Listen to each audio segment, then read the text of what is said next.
The Lord, may the words of my mouth, the meditation of each and every one of our hearts be acceptable in your sight. For you are our strength and our... Amen. Professional golfer Paul Azinger was diagnosed with cancer at the age of 33. He had just won a PGA championship, and he had 10 tournament victories to his credit. At the time, he wrote this: "A genuine feeling of fear came over me. I could die from cancer. Then another reality hit me even harder. I'm going to die eventually anyway, whether from cancer or something else. It's just a question of when. Everything I had accomplished in golf became meaningless to me. All I wanted to do was live." Then he remembered something that Larry Moody, who taught a Bible study on the PGA Tour, said. "Zinger," he said, "we're not in the land of the living going to the land of the dying. We're in the land of the dying, trying to get to the land of the living." Golfer Paul Azinger recovered from chemotherapy and returned to the PGA Tour, and he's done pretty well since then.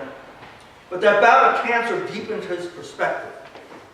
He wrote, "I've made a lot of money since I've been on the tour.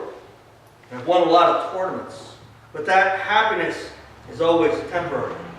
The only way you'll ever have true contentment is in a personal relationship with Jesus Christ." Now, I'm not saying that nothing ever bothers me and I don't have problems. But I feel like I've found the answer to the 6-foot hole. When you get right down to it, that's what Easter is about. Finding the answer to that 6-foot hole. Our Jewish friends and neighbors don't believe in a life after death as we do. They believe that a person lives on in the memories of their friends and family, but that there is no eternal life. Jesus' disciples, this would have been their mindset. Jesus also understood his mission, initially anyway, as to being to the Jew. If you remember, the Samaritan woman came to him and said, "Teacher, my child is sick. Would you lay hands on her and cure her?" And Jesus says one of those tough verses in the Bible, "Woman, it's not right to give the children's food to the dogs." But she says, "Yes, Lord, but even the dogs eat the crumbs underneath the master's table." And that blew Jesus away, and it kind of, I can see a light bulb go off over his head, where he understood that his mission was not just to the Jews. And there was a struggle in the early church on that. The church in Jerusalem, led by Peter, believed that in order to become a Christian, you had to first become a Jew, because Jesus was a Jew. The Last Supper, after over, was a Passover Seder. All the disciples were Jews. Jesus ministered almost exclusively in Jewish areas. He did go through Samaria once in a while, which was kind of sort of Jewish. They were related to the Jews, but they weren't as zealous about following the law as the Jews were. But they still believed that God created and all those kind of things, and Moses and all that. They just didn't follow things very, very strictly. They didn't worship at the temple. So the Jews kind of looked on them as like dirt. But he stayed within these kinds of areas where there were folks of Jewish heritage his whole life. And so people had a very, very tough time understanding this whole idea about God's love being for everybody and not being limited. This portion of Acts that Bo read a few minutes ago talks about this centurion, Cornelius. The centurion was a Roman officer in charge of 100 men. Sent 100. And Peter came to his house and began to grasp that this mission of Jesus Christ wasn't limited. Because us and our human thinking is very, very limited. I read a post on Facebook after the morning service. It was from a guy I knew who's a Muslim, active in the Islamic Center Passaic County over in Patterson. He was one of the people that helped to put together an event called All God's People with young people right after 9/11, where we got Christian, Jewish, and Muslim youth together and we worshiped together. we did questions and answers about each other's faith. And he had reposted something that basically pictures. And it says, Muslims make up 1% of the United States population. 0.5% of the mass shootings were committed by Muslims. 10% of the doctors in the United States are Muslim. And whoever wrote it chose words that said, if you find yourself shot by a Christian, you'll probably be a Muslim doctor. And based on the statistics and stuff, okay. Some people took offense. You're deriding Christians, you're doing this, that, the other thing. If Easter teaches us anything, especially Jesus' reaction during the events of the latter part of Holy Week, it is that all these separations that we make are things that we need to be beyond. Cornelius the centurion was a Roman officer. He was part of the occupying force in Israel. He was the guy who commanded the people that could grab a 90-year-old man and make him carry a 50-pound weight a mile. He was part of the group of people who crucified people on a regular basis and ended up crucifying Jesus. He was one of the bad guys. Big time. The Holy Spirit intervened with Peter to help him understand that this guy is loved by God every bit as much as you are. And that extends to everyone. And remember when Jesus was on the cross? What was one of the first things he said? Father, forgive them, for they don't know what they're doing. Now, who's them? Well, the immediate them, the Jewish authorities, chief priests, scribes, and Sanhedrin, who trumped up the charges and brought him to Pilate. But by the way, Nicodemus was part of the Sanhedrin, the guy who buried his body.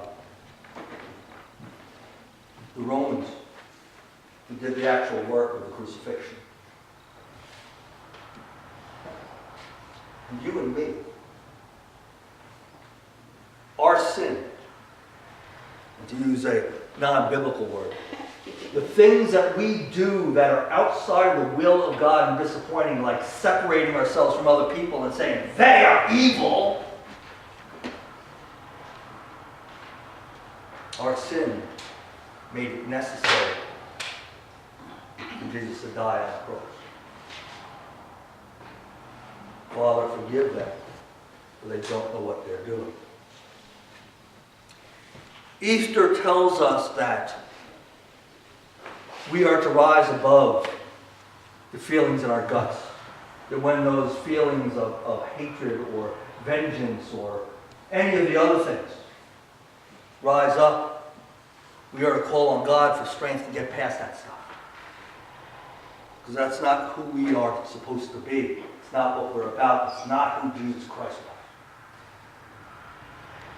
He constantly went to those who were pushed to the side by society. He hung out with the worst people. It was one of the charges against him. This man goes into the house of sinners and eats with them. Hung out with lepers. He even touched lepers. You don't have leprosy. No. Lepers were kept outside the town. They had to stay outside of the town, away from everybody. They couldn't work. They couldn't be with their families. They couldn't worship in the temple.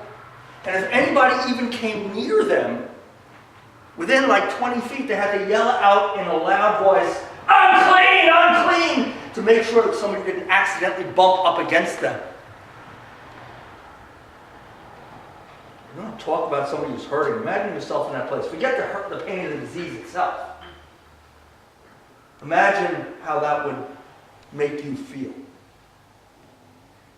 And Jesus touched these people.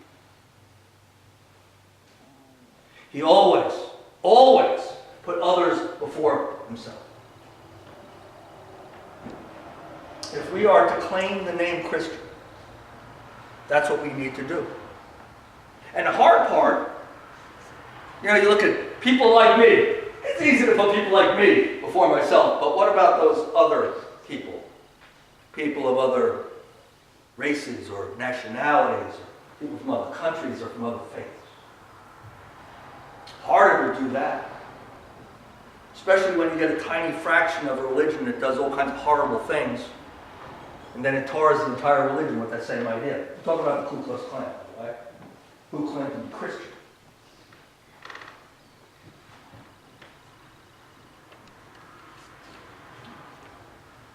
One of the things that it says in the Bible is being a faithful disciple of Jesus Christ is not easy. It's not something you can do casually. Something that's hard and tough. And your friends are going to ridicule you for it. And your business associates can say, why the heck are you doing stuff like that? What's the matter with you? The Bible says, you know what? That happens to you. You'll be in good stead. They said the same about the prophets. They said the same about Jesus. So on this Resurrection Sunday, where we celebrate the fact that death is not the last word, remember that doesn't apply just to you. It applies to the entire world. It is our responsibility to make sure people know. And that doesn't mean stick in their face. But that we live our faith out in real ways. When somebody says, you know what? You're always helping people. Why do you do that? There's an opportunity then to say, well, I'm Christian and that's what Christ commands me to do, so that's what. Sometimes the question comes up, well, gee, what about that group that, what if somebody never heard? Well then, God's question is, why didn't you tell them? That's what I told you to do. Why didn't you do it?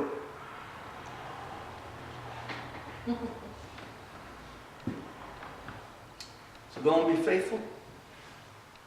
Tell about the love of God in your words and, more importantly, in your actions, so that God might get the glory. Let's pray. Lord God, on this joyful Easter morning, celebrate what you have done for us,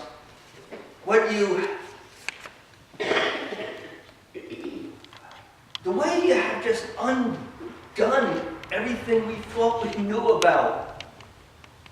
You've conquered death. How you've made the unacceptable acceptable.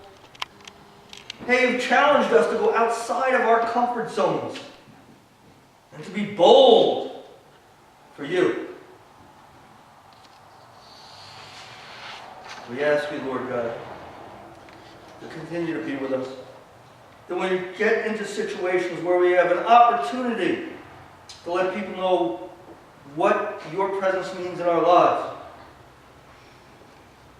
we have the courage to take it, knowing that you will always be with us and never leave or forsake us.